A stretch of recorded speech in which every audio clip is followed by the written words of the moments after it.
Thank you. Now, Honorable Vice Chancellor Ma'am would like to felicitate Dr. Ranuj Pegu, Honorable Minister Education, Government of Assam.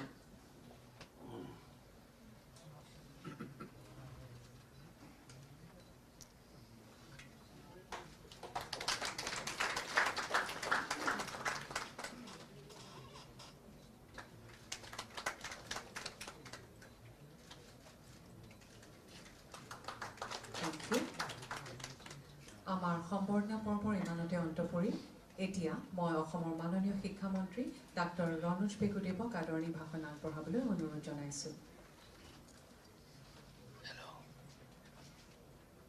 কোন পেগুটা কোন আছে?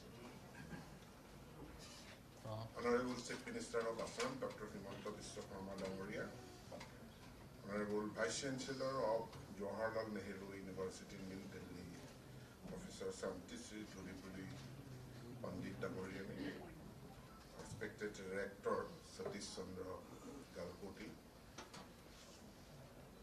respected Dr. Noni Gopal Mahanto, Vishwanarayan Samal Dangoriya, Additional Chief Secretary to the Government of Assam Higher Education Department, respected Vice Chancellors from different universities, representatives from Srimanta Sankardev and Dr. Mahava and other distinguished guests.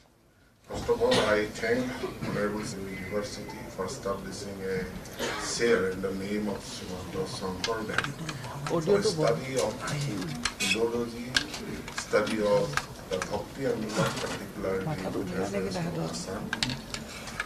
Then I thank the Vice Chancellor of Jawaharlal Nehru University for coming down to Guwahati for signing of this MOU here at Guwahati. আমি সকলোৱে দীৰ্ঘদিন ধৰি অসমৰ সভ্যতা সংস্কৃতি সাহিত্যক আমি বিশ্ব দৰবাৰলৈ নিয়াৰ কথা কৈ আহিছোঁ আৰু এইখন চৰকাৰৰ দিনত ডক্টৰ হিমন্ত বিশ্ব শৰ্মা ডাঙৰীয়াৰ নেতৃত্বত আমি সকলোৱে দেখিছোঁ যে আমি লাচিত বৰফুকনক আমি ৰাষ্ট্ৰীয় পৰ্যায়লৈকে আমি লৈ গৈছোঁ গোটেই ভাৰতবৰ্ষই তেখেতক যাতে জানিব পাৰে তাৰ ব্যৱস্থা 400 বছৰীয়া জন্ম জয়ন্তী উদযাপন উপলক্ষে আমি সুন্দৰভাৱে সমাপন কৰিছোঁ। বিহুক আমি বিশ্ব দৰবাৰলৈ আমি লৈ গৈছোঁ। যোৱা বিহুত যি অনবদ্য অনুষ্ঠান অনুষ্ঠিত হ'ল গোটেই বিশ্বই জানিব পাৰিলে দেখিব পাৰিলে আমাৰ অতি চহকী কৃষ্টি সংস্কৃতি আৰু আজি এটা তৃতীয়টো পদক্ষেপ আমি শ্ৰীমন্ত শংকৰদেৱৰ নামত এখন আসন জৱাহৰলাল নেহেৰু বিশ্ববিদ্যালয়ত প্ৰতিষ্ঠা কৰিব গৈছে। জৱাহৰলাল নেহেৰু বিশ্ববিদ্যালয় ভাৰতবৰ্ষৰ অতি নাম জ্বলা আৰু ভাৰতবৰ্ষৰ সকলো অঞ্চলত প্ৰতিনিধিত্ব কৰা প্ৰায় 10,000তকৈ অধিক কেম্পাছ ষ্টুডেণ্ট থকা আৰু বহু আন্তঃৰাষ্ট্ৰীয় ছাত্ৰক শিক্ষাদান কৰা এখন বিশ্ববিদ্যালয়। সেই বিশ্ববিদ্যালয়খনত শংকৰদেৱৰ ৰচনাৱলী, শংকৰদেৱৰ ভক্তি আন্দোলনৰ তত্ত্বসমূহ, তেখেতৰ গীত, নৃত্য, নাটসমূহ অধ্যয়ন কৰাৰ সুবিধা প্ৰদান কৰাৰ জৰিয়তে আমি মূলতঃ দুটা কাম কৰিছোঁ। এই দুটা কামত প্ৰথমটো হ'ল যে আমাৰ যি নতুন ৰাষ্ট্ৰীয় শিক্ষা নীতি, এই শিক্ষা নীতিয়ে ভাৰতীয়ত্বৰ ওপৰত গুৰুত্ব প্ৰদান কৰিছে। ভাৰতৰ সভ্যতা সংস্কৃতি ঐতিহ্যক অধ্যয়ন কৰা আৰু তাক বিশ্বজুৰি তাৰ প্ৰচাৰ আৰু প্ৰসাৰৰ ব্যৱস্থাৰ ওপৰত গুৰুত্ব আৰোপ কৰিছে আৰু এই NEP ইমপ্লিমেণ্টেশ্যনৰ ক্ষেত্ৰত আমি শ্ৰীমন্ত শংকৰদেৱৰ নামত এখন আসন প্ৰতিষ্ঠা কৰি এই দিশটোক আমি আগুৱাই লৈ গৈছোঁ। দ্বিতীয়টো দিশ আমি আগুৱাই লৈ গৈছোঁ যে এতিয়া যি জৱাহৰলাল নেহেৰু ইউনিভাৰ্চিটিত সংস্কৃত আৰু ইণ্ডোলজি বিভাগ আছে, সেই বিভাগত যিসকল আমাৰ ৰাষ্ট্ৰখনৰ বিভিন্ন ৰাজ্যৰ পৰা অহা ছাত্ৰ ছাত্ৰী লগতে ভাৰতৰ বাহিৰৰ যিখিনি আন্তৰ্জাতিক ছাত্ৰ ছাত্ৰী তেওঁলোকে দিল্লীতে এই অধ্যয়নৰ সুযোগ সুবিধা পাব, যাক আমি ক'ব পাৰোঁ যে আমি বিশ্ব দৰবাৰলৈকে আগুৱাই লৈ গৈছোঁ। শংকৰদেৱক বিশ্ব দৰবাৰত এখন আন্তৰ্জাতিক বিশ্ব মানদণ্ড সম্পন্ন বিশ্ববিদ্যালয়ত শ্ৰীমন্ত শংকৰদেৱৰ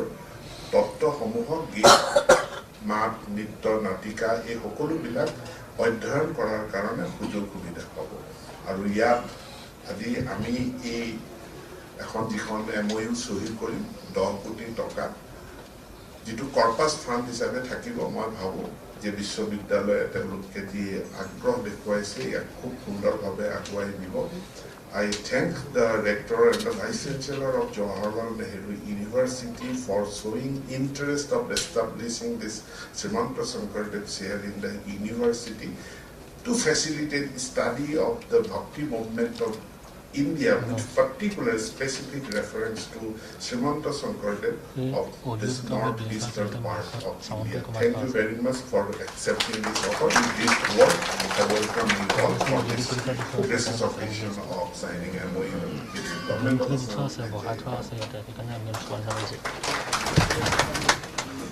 Dhanyabad Mahasaya. Ladies and gentlemen, we will now proceed to the signing of the Memorandum of Understanding between the Government of Assam and JNU New Delhi. The Memorandum of Understanding will be signed by Sri Bhakti Samal, Additional Chief Secretary, Department of Higher Education, Government of Assam, and Professor Satish Chandra Garpoti, Rector 1, JNU New Delhi. I request you both to kindly come forward for signing the Memorandum of Understanding and exchange copies of the signed documents. Everyone about this.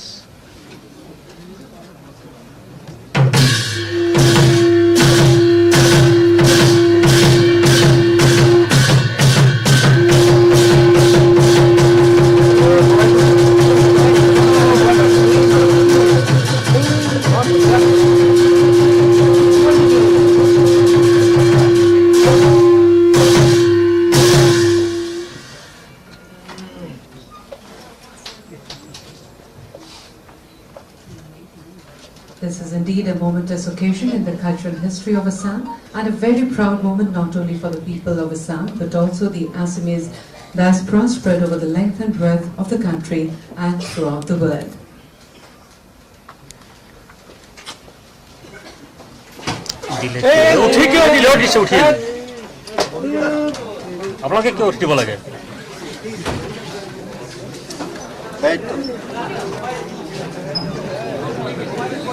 I request you both to kindly come up for a group photograph which will keep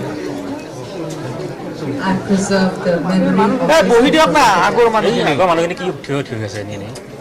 of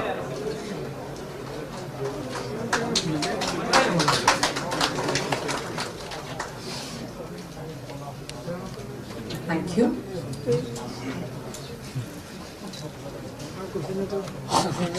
namghar I will now request Professor Sankardev, Honorable Vice Chancellor, Jawaharlal Nehru University, New Delhi, to kindly deliver her speech.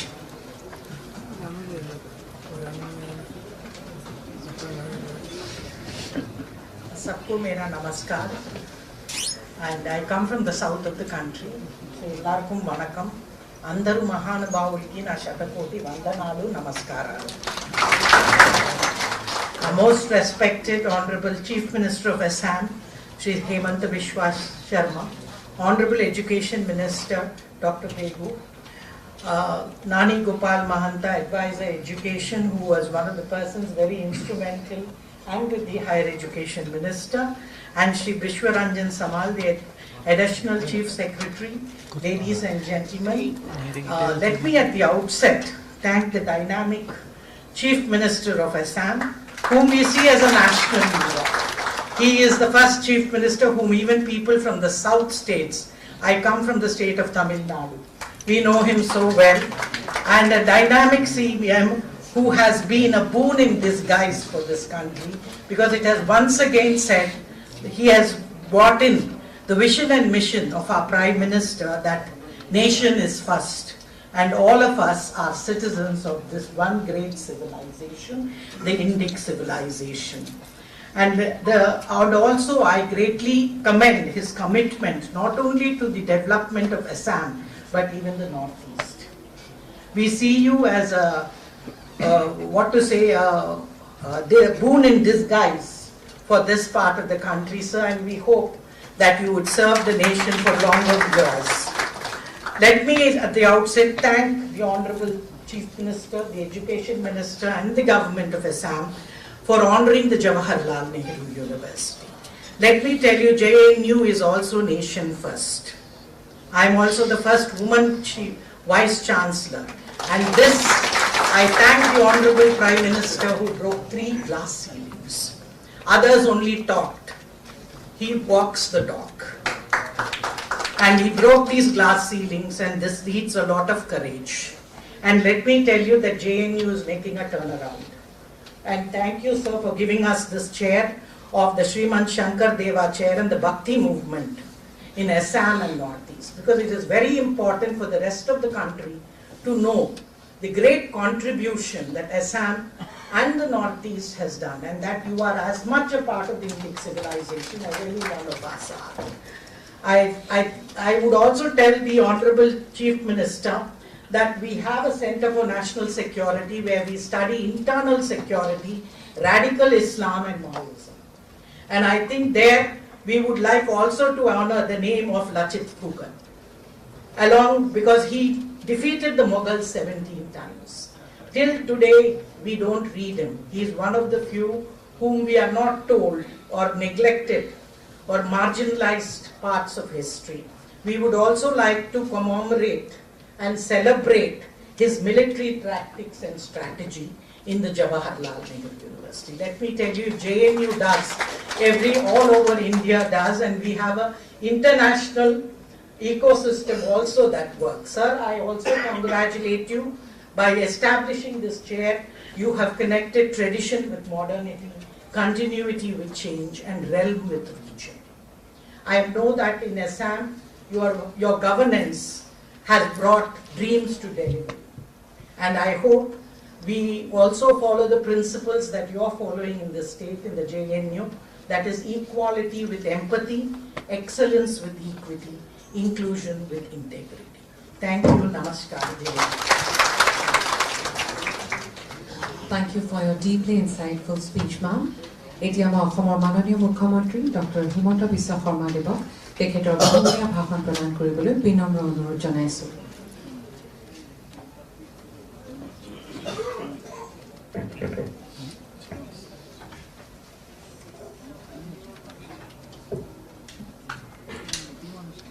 Professor Santisi Dhulipuri Pandit, Vice Chancellor, Jawaharlal Nehru University, Dr. Anush Pegu, Minister Education, Professor Dr. Noni Gopal Mohanto, Sri Satish Chandra Garkoti, Rector Jawaharlal Nehru University, Sri Samal, Additional Chief Secretary, Higher Education, Government of Assam.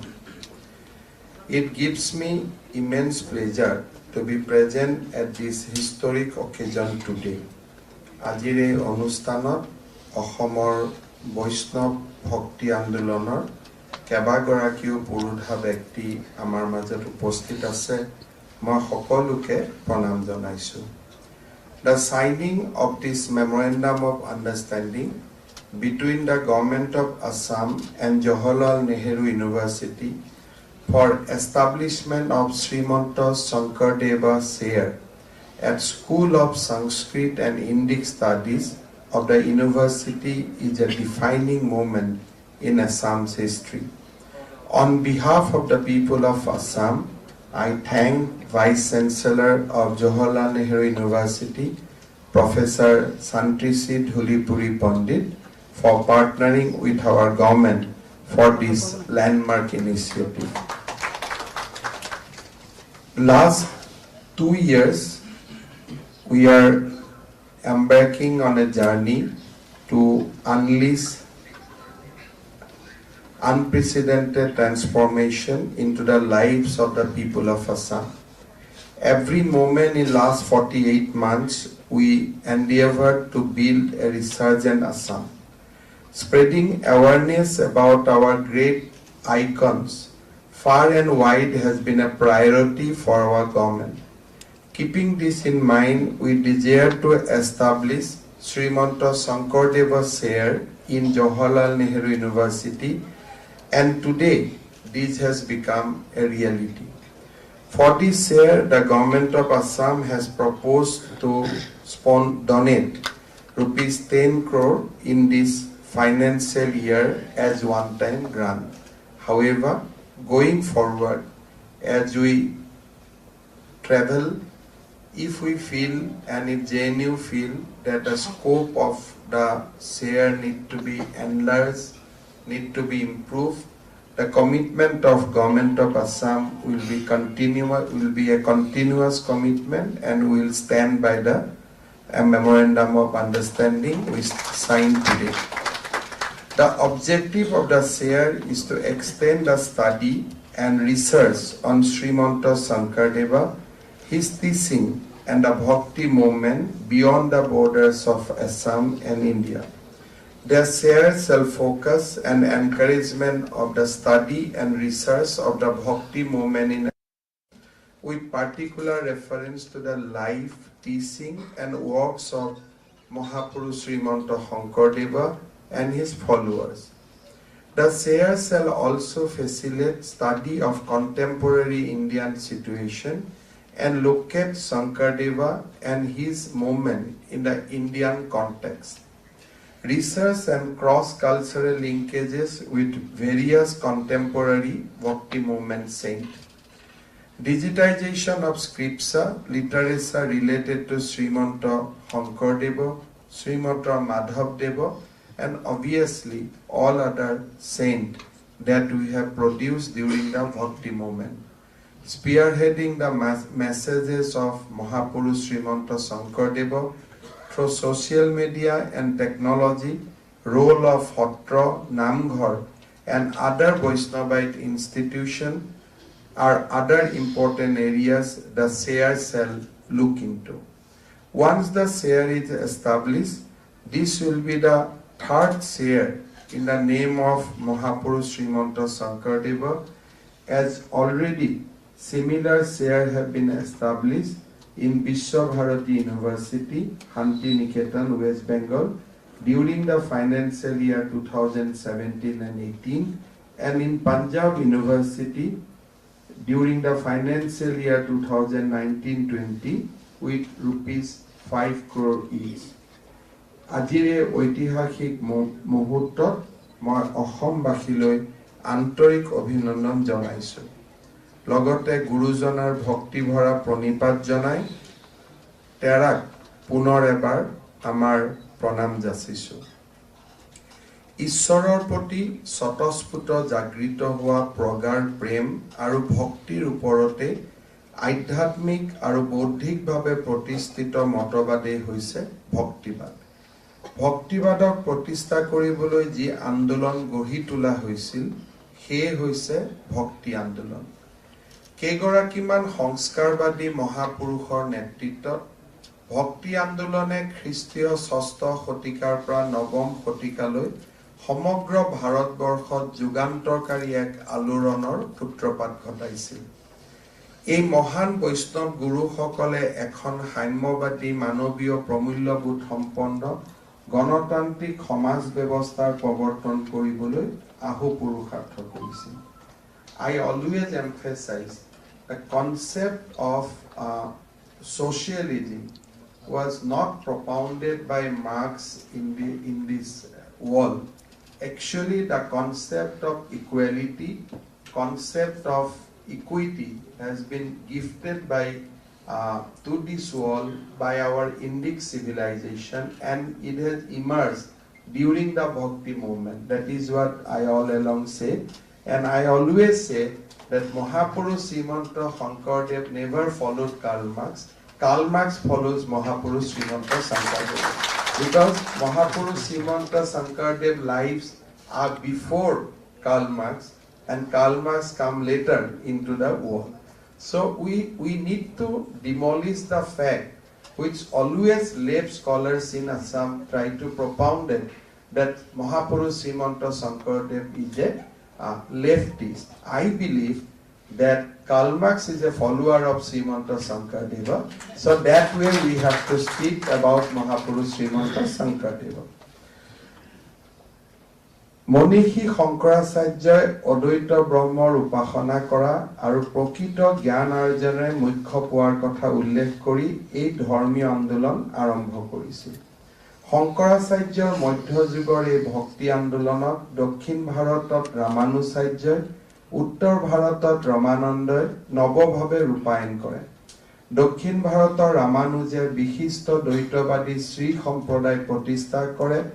আনহাতে উত্তৰ ভাৰতত ৰামানন্দ পন্থীসকলে ৰামাৱত সম্প্ৰদায় নামে খ্যাত হয় ভক্তি আন্দোলনক অধিক শক্তিশালী কৰি গোস্বামী তুলসীদাসে ৰঘুপতি নামৰ গীতাৱলীৰে উত্তৰ ভাৰত প্লাবিত কৰিছিল এই আন্দোলনক এক অনন্য মাত্ৰালৈ লৈ গৈছিল মাধৱাচাৰ্য বল্লভাচাৰ্য চৈতন্যদেৱ আদি গুৰুসকলে আনহাতে শ্ৰীহিত হৰিবংশই ৰাধা উপাসনাক প্ৰাধান্য দি Radhika Ballabhi Sampraday Pratishtha Korisil. Maharashtrot Ramdas, Tukaram Namdev, Gyaneshwar Adiye Bhaktir Git Prasaro Jugedi Bhakti Andolonok Odhik Khorosruta Korisil.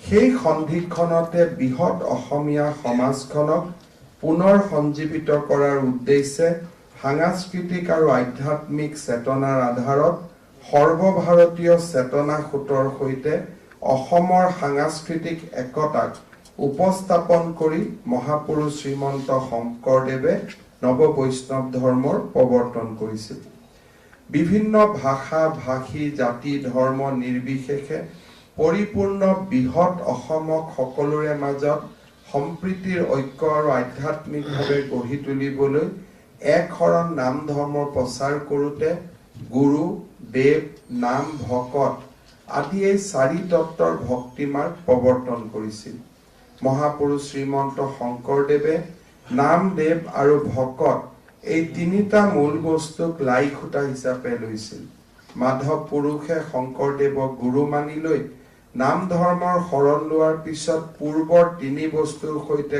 গুৰু যোগ দিয়াত অসমীয়া বৈষ্ণৱ ধৰ্মৰ পৰম্পৰাগত গুৰু দেৱ নাম আৰু ভকত এই চাৰিটা মূল বস্তু হৈ পৰে মহাপুৰুষ শ্ৰীমন্ত শংকৰদেৱৰ বিষয়ে বিভিন্ন সময়ত আলোচনা হৈছে কিন্তু যিটো প্ৰাসংগিকতাৰে মহাপুৰুষ শ্ৰীমন্ত শংকৰদেৱৰ বিষয়ে আলোচনা হ'ব লাগিছিল সেই আলোচনা আমি দেখা পাওঁ যে আজিও আমি ভাৰতবৰ্ষৰ বিভিন্ন প্ৰাংগণত আমি হোৱা দেখা নাপাওঁ Dr. Sunita Kumar Chattopadhyay কৈছিল he gave to Assam a new discipline of faith in a single divinity and helped Assam to break away with a past with his complicated historic doctrines and its unmeaning practice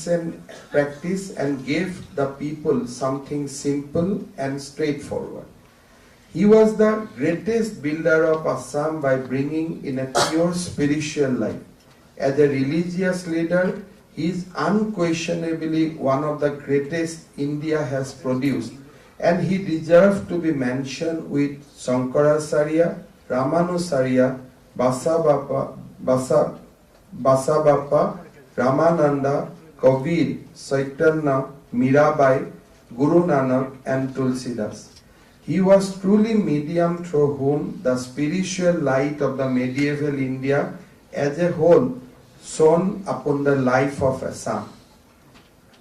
এই যিমান ধৰ্মগুৰুৰ নাম আমি উল্লেখ কৰিছো বৈষ্ণৱ ভক্তি আন্দোলনৰ যিসকল চেতনাৰ প্ৰেৰণা আছিলে এই গোটেই সকলৰ ভিতৰত মহাপুৰুষ শ্ৰীমন্ত শংকৰদেৱৰ লিখনিত এক অনন্য আভাস পোৱা যায় য'ত নেকি ভাৰতীয় সভ্যতাৰ প্ৰতি তেখেতৰ অতুলনীয় অৱদান When you study Mahapurush Srimanta Sankardev, you'll realize how he is deeply involved with the Bhakti movement.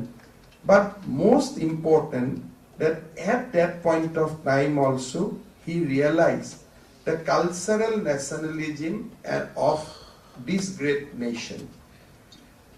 ভাৰতৰ লগত অসমৰ সম্বন্ধ আৰু তাতকৈ ডাঙৰ কথা মহাপুৰুষ শ্ৰীমন্ত শংকৰদেৱৰ লেখনিত থকা ভাৰতীয় বোধৰ চেতনা ছাত্ৰশালাত শাস্ত্ৰ চৰ্চাৰ মাজেৰে জাগৃত হলেও প্ৰথমবাৰ ভাৰতবৰ্ষ তীৰ্থ ভ্ৰমণৰ কালছোৱাত আহৰণ কৰা বাস্তৱ অভিজ্ঞতাই ইয়াক এক সচেতন আৰু সজীৱ ৰূপ দিয়ে তেওঁৰ দ্বাৰা প্ৰচাৰিত ধৰ্মমতটো এক সৰ্বভাৰতীয় দৃষ্টিভংগী প্ৰকাশ পাইছিল অসমত তেওঁ ধৰ্মমত প্ৰকাশ কৰিছিল but his outlook was always the Indian landscape.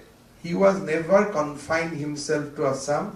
His landscape was Indian and his teaching was for the entire world.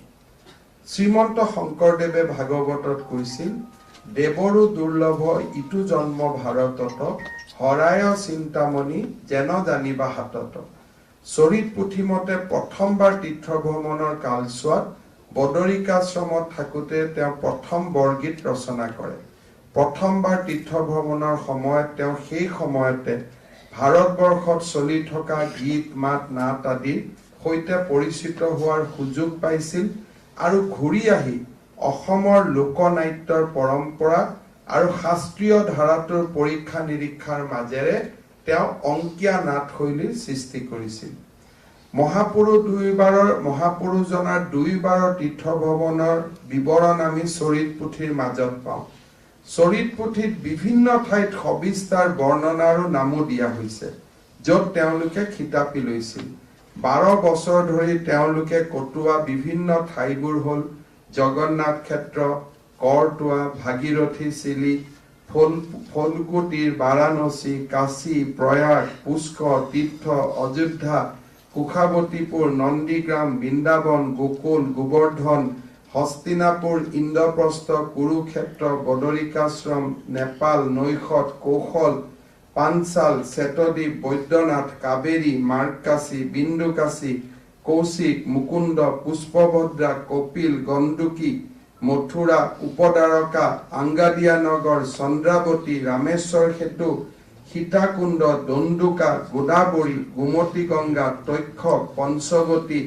Haridwar জয়দ্বাৰ Narmada Ganga Mahananda Ganga Cuttack Orissa আদি অৰ্থাৎ মহাপুৰুষ শ্ৰীমন্ত শংকৰদেৱে এই কথা অনুভৱ কৰিছিল যে ভাৰতৰ সনাতন সভ্যতা সংস্কৃতি সমগ্ৰ ভাৰতবৰ্ষতে বিয়পি আছে ভাৰতৰ যিটো ব্যাখ্যা তেখেতে অনুভৱ কৰিছিল আৰু পবিত্ৰ স্থানসমূহৰ বিষয়ে তেখেতৰ অনুভৱ আছিল অসমত থাকি আৰু তাৰ পৰা তেখেতে জীৱনকালত দুবাৰলৈকে তেওঁ তীৰ্থ ভ্ৰমণৰ কাৰণে ওলাই গৈছিল আজিকালি আমি যেতিয়া কওঁ কাশীৰ পৰা মানুহ আহিছে কাশীত কিয় যাব লাগে মহাপুৰুষ শ্ৰীমন্ত শংকৰদেৱে আমাক বুজাই থৈ গৈছিল যে আমাৰ ৰাজ্যখনত যি ধৰণে উপাসনাৰ পবিত্ৰ স্থানসমূহ সিঁচৰিত হৈ আছে সমগ্ৰ ভাৰততে এই উপাসনাৰ স্থানসমূহ সিঁচৰিত হৈ আছে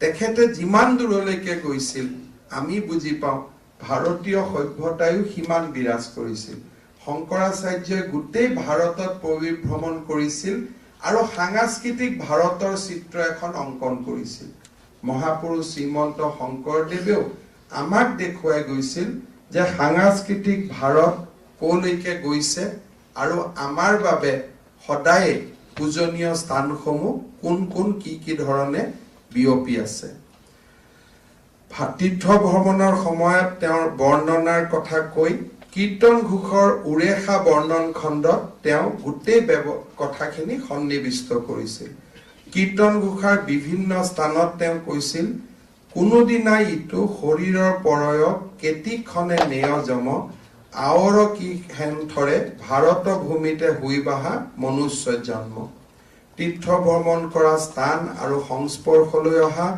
ধৰ্মগুৰুৰ দ্বাৰা তেৰা প্ৰভাৱিত হৈছিল আৰু তেৰাই প্ৰভাৱিতও কৰিছিল আৰু সেয়েহে মহাপুৰুষ শ্ৰীমন্ত শংকৰদেৱৰ সৃষ্টিত এটা সৰ্বভাৰতীয় দৃষ্টিভংগী আৰু অসমৰ লোককলা সংস্কৃতি এই দুইটাৰ অপূৰ্ব সমাহাৰ প্ৰতিটো মুহূৰ্ততে দেখা পোৱা যায় শোণিতকৈ কুমাৰ চট্টোপাধ্যায় ডাঙৰীয়াই কোৱাৰ দৰে মহাপুৰুষ শ্ৰীমন্ত শংকৰদেৱে তেনেকে অসমক এটা পৰিচয় দিছিল আৰু অসমক সৰ্বভাৰতীয় পৰ্যায়লৈকে তেখেতে লৈ গৈছিল শংকৰদেৱৰ সময়ত কোচবিহাৰ পৰ্যন্ত ব্ৰহ্মপুত্ৰ উপত্যকা তিনিখন স্বাধীন ৰাজ্যত বিভক্ত আছিল সমগ্ৰ অঞ্চল ৰাজনৈতিকভাৱে খণ্ডিত আছিল তথাপি সমগ্ৰ অসমক মহাপুৰুষ শ্ৰীমন্ত শংকৰদেৱে সাংস্কৃতিকভাৱে একত্ৰিত কৰিছিল মই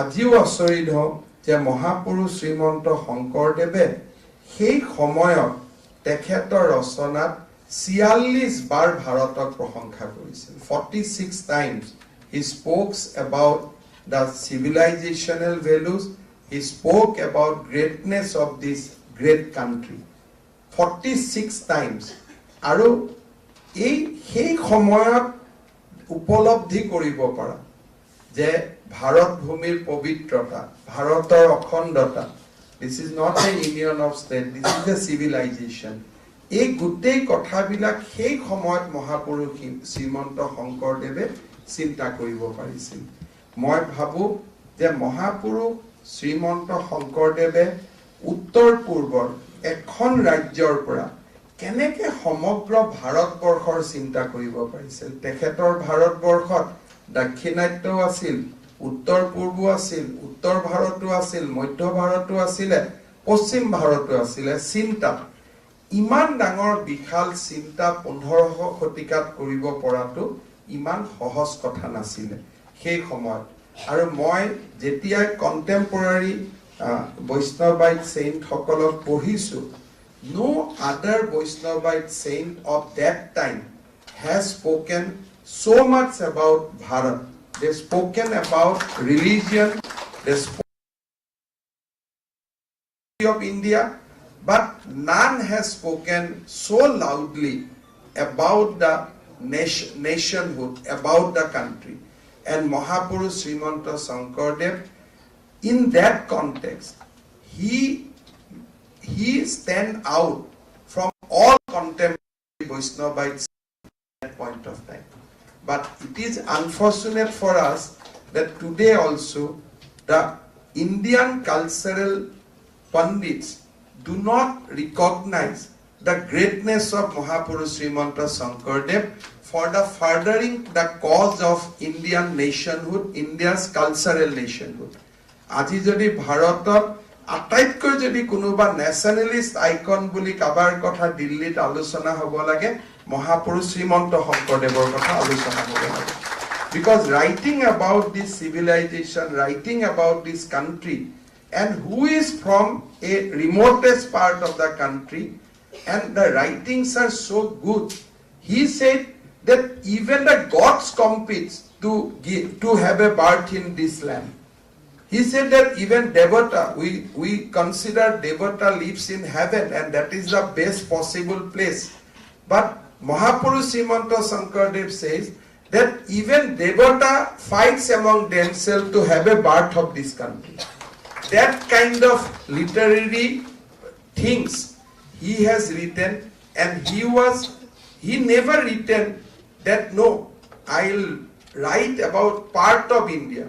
He always write about India because he realized that India as a whole, politically we are divided, but culturally we are the same civilization. At the same time in his writings and in his cultural presentation, he also brought the uniqueness of Assam and our local cultures so that it is a good synthesis of our own aspiration and the civilizational value. So that kind of things Mahapurush Srimanta Sankardev has given to us, but unfortunately none of the India's university, India's cultural institute has studied Mahapurush Srimanta Sankardev in its true spirit. যিটো ধৰণে মহাপুৰুষ শ্ৰীমন্ত শংকৰদেৱক জানিব লাগিছিল পঢ়িব লাগিছিল Nobody has done that. And there was a time when almost the left thinkers has almost hijacked Mahapurush Srimanta Sankardev. That was the time. There was a lot of discussion that he was a leftist, he was a rightist. All Vaishnavite Pandit and our civilizational leaders, all are leftists in that way because they do not keep anything for them. They just live in small arm. जो भी मिलता है उसी से जीवन धारण करता है. So they are the leftists because they don't live in a 5-star and then they talk about left because they live in that way. Like Sankaracharya, you have seen that they do not live in a house also. So if somebody can say that who is the left, who is the right, I can say there is no greatest life and there is no greatest right bigger than our great saints who has taken birth in this holy land called India. Tatkoi kuno dangor rightist leftist nai. Can they not only preach leftism, they also practice leftism. They do not only preach rightism, they practice rightism. So that way they are complete human. Teolukor monot sympathy asil, empathy asil. Literary, they were genius of that level. Jak ajiu ami compete koribo nwaro. Muktita nispriha khunile, nobody can compete, nobody can produce that kind of thing even today. Even in the time of ChatGPT also we cannot produce that kind of literary poetry. So those are the things we should proud of that. Today is a humble effort on behalf of Government of Assam. We all know that JNU gives a bigger platform, #1 university of the country. And I think that once in the platform of JNU, Mahapurush Srimanta Sankardev is discussed, his contribution, his movement, contemporary period. If all these things we discuss, I am sure that the genius of Mahapurush Srimanta Sankardev will be recognized and he will get the rightful place in the map of India. Although we do not compete for them, karon Mahapurush Srimanta Sankardev Assamor manuhor hidayot thake aru sei karone we don't carve for any places, but yes, his teaching should reach out to the every nook and corner of the country and beyond. Thank you so much.